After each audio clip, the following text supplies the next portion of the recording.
Sa mundo ng showbiz, kung may mga naging matagumpay ang pagtakbo ngayong halalan at naiproklama na, may ilan ding tila hindi nagningning o nabigo sa kanilang pagtakbo. Gaya ng TV host na si Luis Manzano at mga aktor na sina Marco Gumabaw at EJ Falcon. Narito ang report. Ilang tumakbong celebrities ang hindi nagningning o bigong manalo ngayong eleksyon. Gaya ng TV host na si Luis Manzano na hindi nasungkit ang pwesto bilang Vice Governor ng Batangas. Sa kanyang social media account, tinanggap na nito ang naging resulta ng halalan.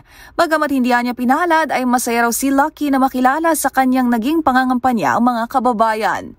Hindi man nagwagi si Luis, nagbabalik naman bilang governor ng Batangas ang kanyang inang si Star for All Seasons Vilma Santos. Habang ang anak ng veteran actress at Finance Secretary Ralph Recto na si Ryan ay nailuklok naman bilang 6th District Representative. Kabilang pa sa mga artistang nag-concede na rin ay si EJ Falcon. Ang actor turned politician bigong manalo bilang 2nd District Representative ng Oriental Mindoro.